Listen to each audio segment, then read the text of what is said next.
लोगों ने सोचा अरे पागल हो गया है, और यहाँ का पैसा वहां स्वर्ग लेके जाएगा। बोले पागल हो गया, इसके दिमाग में इसकी ढीला हो गया है। लोग हंसने लगे तो उसने रेट बढ़ा दिया।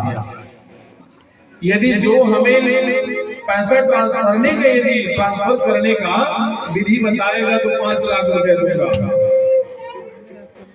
जब इतना से काम नहीं बना तो 10 लाख रुपया तक आ गया। यदि मेरा जो धन कमाई है उसको मेरे साथ में ले जाने का यदि बता दे तो मैं 10 लाख रुपया दूंगा। एक व्यक्ति आया, उसने कहा भैया मैं आपको आपके साथ पैसा ले जाने का विधि बता दूंगा। बोले क्या आप मुझे 10 लाख रुपया दोगे? बोले क्या हाँ दे दूंगा। तो उसने पूछने लगा आप विदेश गए हो? बोले कि हाँ विदेश गया हूँ। वो कहने लगा जब मैं विदेश गया हूँ तो उसमें विदेश जाने की क्या, मुझे ये बताओ मैं पैसा कैसे साथ में ले जाऊँ? तो कहेंगे आप विदेश गए हो? तो लेकर हाँ विदेश गया हूँ। तो कितना पैसा लेके गए थे? बोलेंगे 10 लाख लेके गया था। बोले कहाँ का पैसा? उसने कहा पागल हो गया है, मानो इंडिया का पैसा विदेश में चलेगा? नहीं चलेगा। इंडिया का पैसा जो रुपया है वो विदेश में नहीं चलेगा। तो बोले कैसे लेके गए थे? बोले कि मैं पैसा को बदली करवाया, पैसा को डॉलर में कन्वर्ट कराया तो वहां चला। तो उसने फिर बोलने लगा अरे मैं कहीं जाऊं विदेश से घूम के आऊं, कहीं आऊं, मुझे पैसा साथ में कैसे ले जाऊं वो बताओ। तो उसने क्या कहा पता है भैया, ध्यान से सुनिएगा। उसने कहा जब हम विदेश जाते हैं तो भारत का पैसा जो रुपया विदेश में नहीं चलता, विदेश में डॉलर चलता है। और उसी प्रकार है भाई साहब, मानो यहाँ विदेश में रुपया नाम की करेंसी चलती है और विदेश में डॉलर नाम की करेंसी चलती है, उसी प्रकार वहाँ पे पुण्य नाम की करेंसी चलती है। और जब आप पुण्य करोगे तो मानो आपका पुण्य नाम की करेंसी वहाँ चलेगी।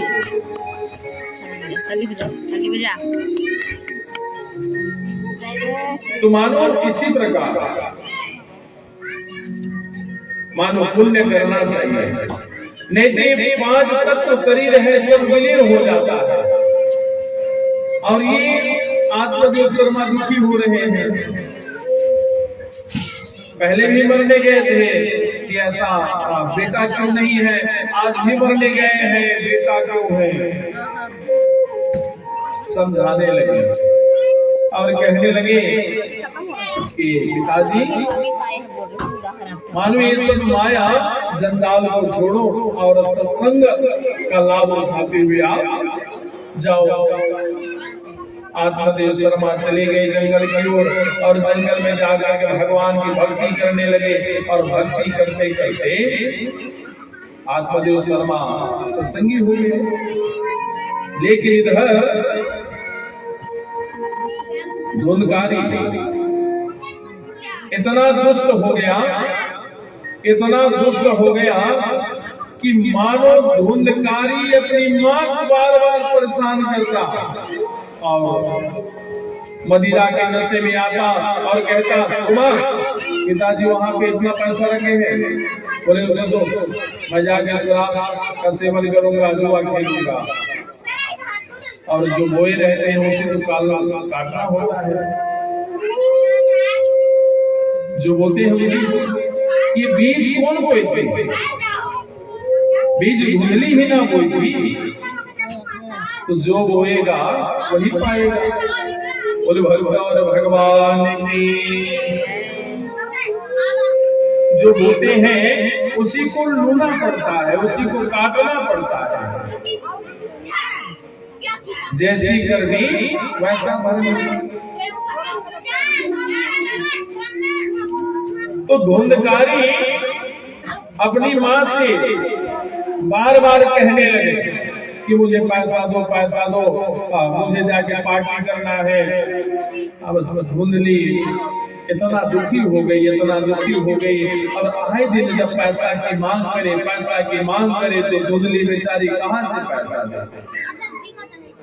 यदि बेटा लायक हो जाए तो अपनी माता पिता को आनंद प्राप्ति करते हैं, और बेटा कहीं नालायक हो जाए तो माता पिता की ऐसे दुर्गति हो जाती है। मानो धुंधली सोचने लगे और सोचते सोचते रोने लगे, और रोते रोते धुंधली के पास कोई रास्ता नहीं मिला, तो धुंधली क्या की, धुंधली कुएं में जाके कूद के मर गई।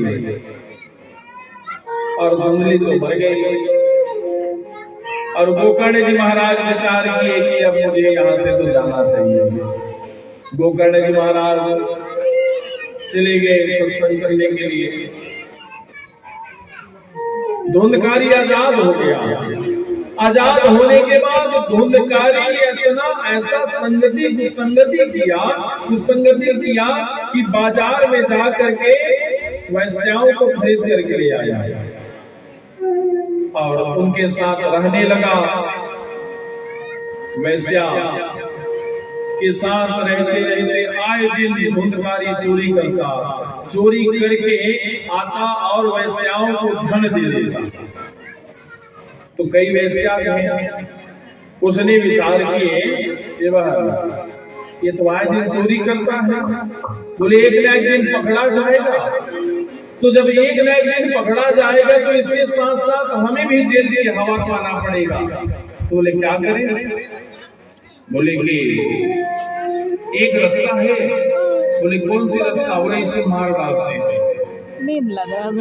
तो एक दिन धुंधकारी शराब सेवन करके शराब के नशे में आया, और आकर के जैसे अपने घर को आया, आने के बाद वैश्याओं ने धुंधकारी को पकड़े और पकड़ करके खाट से बांध दिए, और घाट से बांध करके शराब की नशा में धुंधकारी चिल्लाने लगा, अरे छोड़ो मुझे, इसकी मदद जो कि मुझे बांध रहे हैं। और वैश्याओं ने धुंधकारी को मारने लगे। तो धुंधकारी रोने लगा, चिल्लाने लगा, बचाओ बचाओ, चिल्लाने लगा। अब जैसे चिल्लाने की आवाज जब सुने तो एक वैश्या गई और जाकर के गरम तेल को लाई, और गरम तेल को ला करके उसके मुंह में डाल दी। तो डालने के बाद वो धुंधकारी मृत्यु को प्राप्त हो गया, मृत्यु को प्राप्त हो गया। एक दिन समय आया, गोकर्ण जी महाराज को लगा कि अब मुझे अपने घर की ओर जाना चाहिए। बोले घर का क्या स्थिति है, क्या है, जाके पता लगाना चाहिए। तो गोकर्ण जी महाराज घर गए। प्यारे जो सच्चे संत होते हैं वो कभी किसी को परेशान नहीं करते। घर गए और घर जाकर के साया काल के समय अपने घर पहुंचे, किसी को कुछ नहीं कहे, चुपचाप गए और जाकर के अपनी गमछा से सफाई की जगह को, और जगह को क्योंकि घर बहुत दिन से बंद था, सफाई की और सफाई करके वहां सो गए। तो सोने लगे तो देखते हैं कि एक कोई आता, शेर का बच्चा तो कभी हाथी का बच्चा बन जाता। और गोकर्ण जी बोलते, बोले आप कौन? जोर जोर से रोने लगता। और बोलते आप कौन? गोकर्ण जी बोलते आप कौन है? तो और जोर से रोने लगता।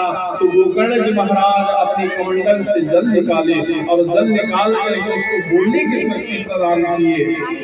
तो हाथ जोड़ करके बोलने लगा, क्या? अहम भाता स्वदेश में धुंधकारे नाम स्वदोषे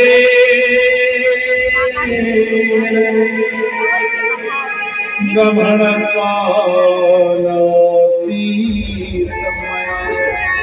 भाई, मैं आपका वही भाई धुंधकारी है, यही मैं तो रोके से जो कि मैं अपने स्वयं निज दोषों के कारण मैं प्रेत बना भटक रहा हूँ भाई। मैं प्रेत बन गया, मैंने जीवन में ऐसा कुकर्म किया, ऐसा कार्य किया कि मेरा मुक्ति नहीं हुआ। गोकर्ण जी कहते हैं भाई मुझे पता चला कि आपकी मृत्यु हो गई, तो मैंने बिना स्नान आपको करा दिया। धुंधकारी कहने लगा भैया मैं जीवन काल में इतना पाप कर्म कमाया कि गया श्राद्ध से भी मेरी मोक्ष नहीं होगी, क्योंकि जीवन में मैं इतना कर्म किया। ये भैया मैं प्रेत बना भटक रहा हूं, भैया मेरे मोक्ष को उपाय करो। धुंधकारी रोने लगा, अपने भैया के पास रोने लगा, मेरे मोक्ष को उपाय करो भैया, मेरे मोक्ष को उपाय करो। मैं यहाँ प्रेत बना भटक रहा हूँ, मैं भूख से सड़ रहा हूँ। कहते हैं अहो भ्रात अहो बंधो कृपा सिंधो भातार मयो सिनो।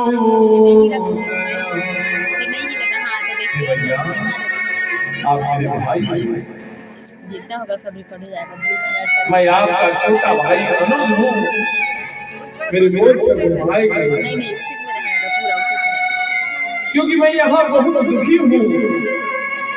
इस बात को सुन करके गोकर्ण जी कहने लगे कि भैया अभी आप जाओ, मैं कुछ उपाय करूंगा।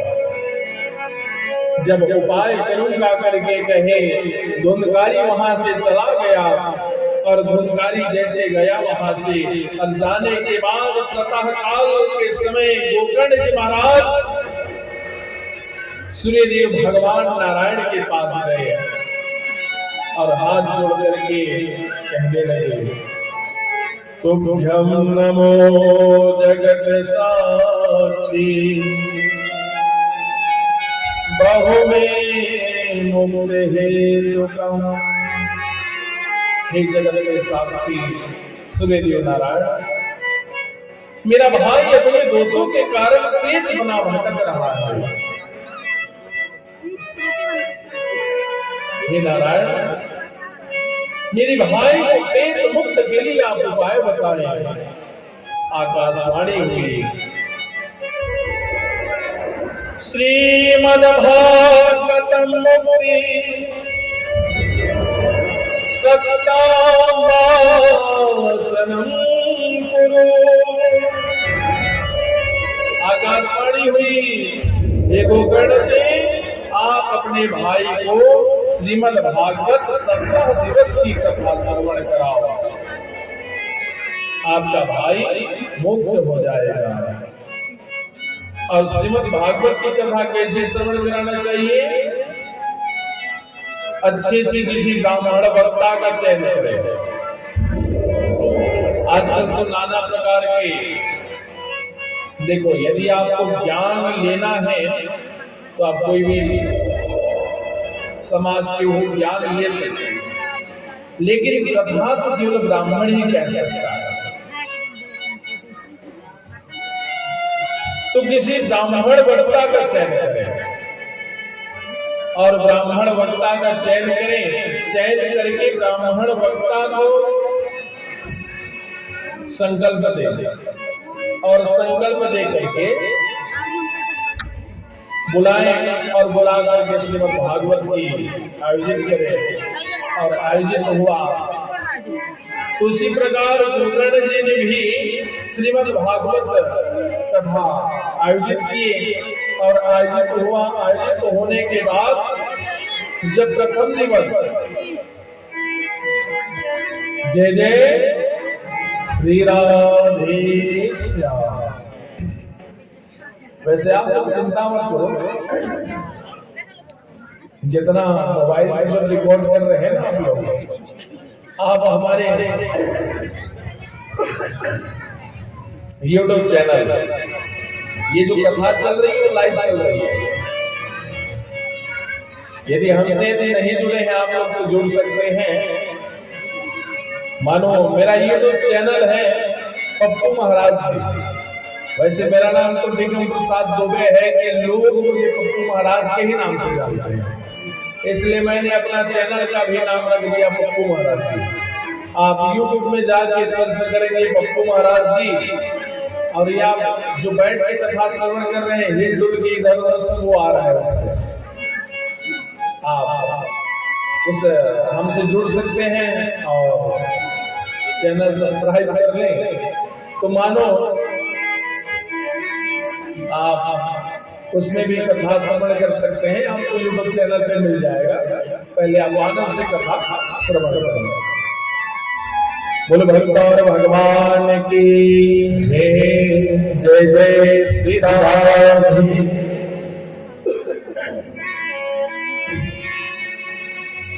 श्रीमद् भागवत कथा। अच्छा चलो तो आप करते हैं कि कौन कौन कथा श्रवण कर रहे हैं। अच्छा भैया बताओ अभी कौन कथा श्रवण करा रहे हैं?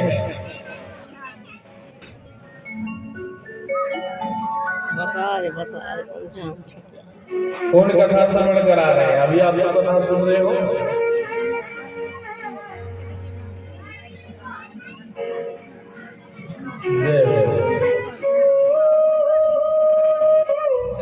देखा था वो सावधान हो देते सुना देते निकाल देते नहीं। यदि कथा को सुन करके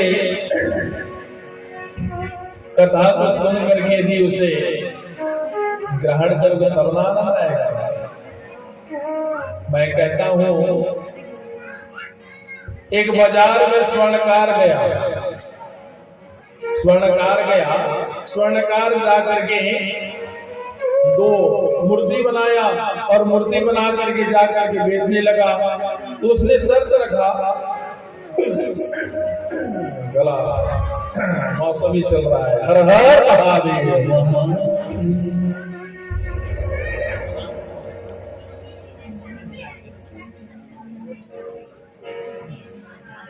मानो पीतल की मूर्ति बनाया और मूर्ति बना करके जाकर के बाजार में बेचने लगा। तो उसने शर्त रखा एक मूर्ति का दाम 10 रुपया है और एक मूर्ति का दाम 1 लाख रुपया है। जांच लो परख लो। अब लोगों की भीड़ लग गई और लोग कहने लगे ये 10 रुपया का जो मूर्ति है वो पीतल का है और 1 लाख रुपए की जो मूर्ति है वो सोने का है। स्वर्णकार ने कहा नहीं भैया, दोनों 70% पीतल की मूर्ति है, अब जांच लो परख लो ले जाओ।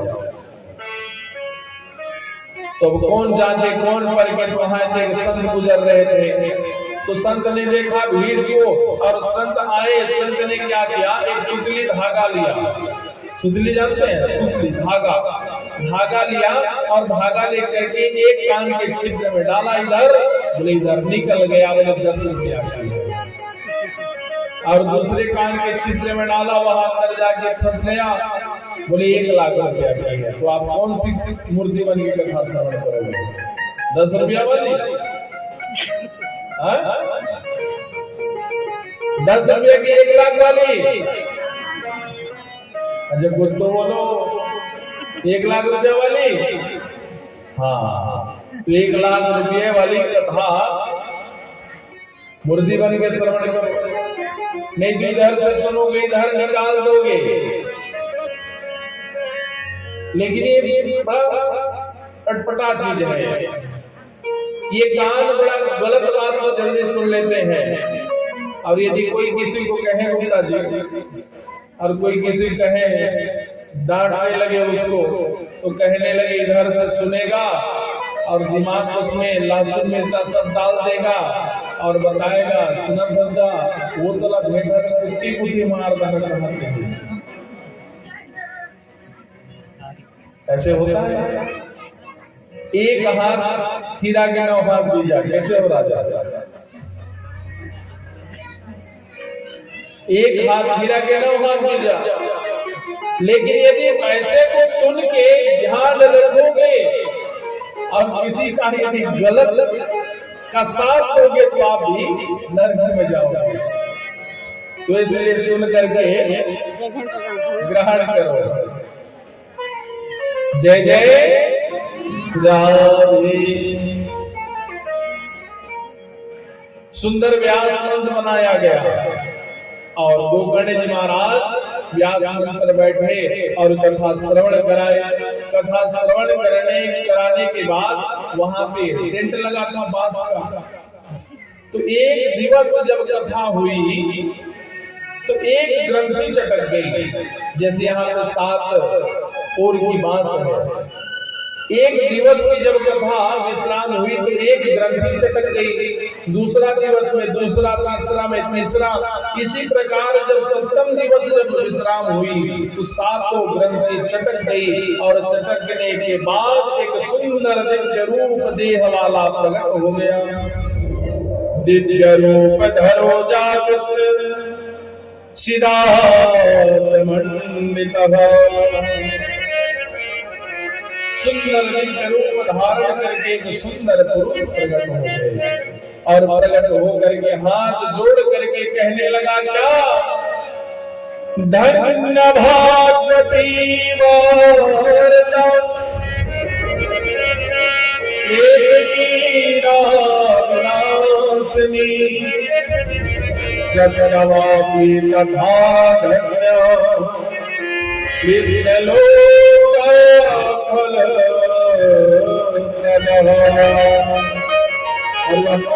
जानते हो वहां था धुंधकारी।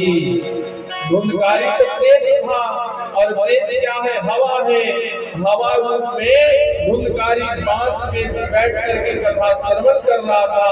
जब 7वें दिवस जब कथा हुई तो दिव्य रूप देह प्राप्त करके प्रकट हो गया और हाथ जोड़ करके कहने लगा, धन्य है भगवती का आपा प्रेत के नाविनाशी।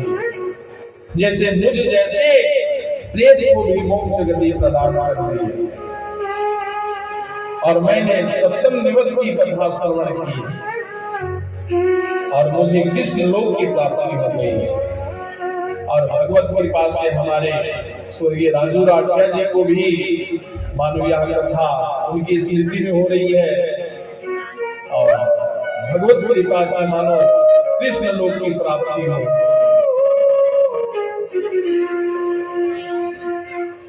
तो जैसे यहाँ कथा तो चल रही है और आए इतना विमान आया, एक विमान आया और एक विमान आ करके आज धुंधकारी को विमान में बिठा करके ले गए। कहाँ? भगवान के पार्षद विमान में बिठा करके कृष्ण को ले गए। अब इधर तो सुनने वाले बहुत सुने। सुनने वालों ने कहा, महाराज कथा तो हमने भी सुने हैं, तो एक विमान क्यों आया? तो भैया सबका सुनने का ढंग अलग है। अब यहाँ पे बैठ के कथा श्रवण कर रहे हैं। अब कोई मैया श्रवण कर रही है बैठे बैठे कथा। वो 9 लखा हार लिए हैं तो हे भगवान मुझे भी 9 लखा हार मिल जाए, ऐसे कृपा करो। हमारे गुप्ता जी का मन में आता होगा कि बढ़िया से धर्म पत्नी मिल जाए बढ़िया से। और यहाँ बहन भी बैठे हैं, इनका भी मन में विचार आता होगा कि मानो सुंदर वर मिल जाए और किसी को कोई धन मिल जाए। कहने का भाव ये है, सबका सुनने का ढंग अलग अलग है, क्योंकि जो जैसा ढंग लेकर के कथा श्रवण करेगा वैसा मिलेगा। तो अब के बाद जितनी श्रोताएं हैं सब कहने लगे, कहते हैं कि महाराज हमें भी जाना है कृष्ण लोक। तो फिर पुनः कथा आयोजित हुई और पुनः कथा जब आयोजित हुई तो अब के बाद जितने श्रोता उतने विमान। और आज भगवान नारायण आए और नारायण आकर के गोकर्ण जी महाराज को आए और गले से लगा करके ले गए। बोल भक्तर भगवान की जय। तो आइए हम भी वैसा भगवान से स्तुति करें कि हे भगवान, मानो हमारा भी जीवन धन्य हो जाए, ऐसा कर्म करें। और भगवान से कहे क्या, गले से लगा लो ना कन्हैया मुझको, गले से लगा लो ना, तुम्हारे सिवा कोई न मेरा, मुझे अपना बना लो ना। बेटी ताली सेवा करते हुए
तुम्हारे जीवन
बुलाते थे तो गला ही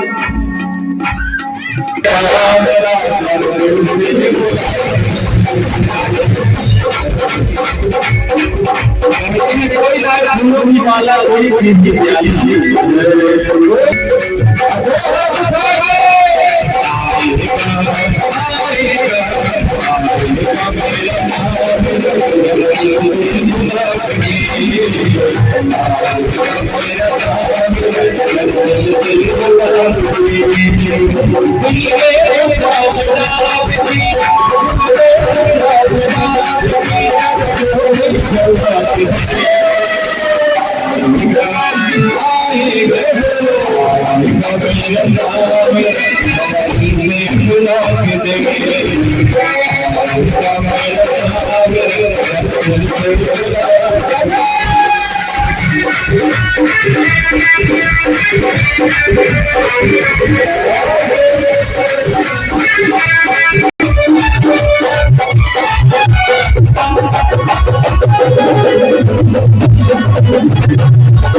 बुलाते थे गला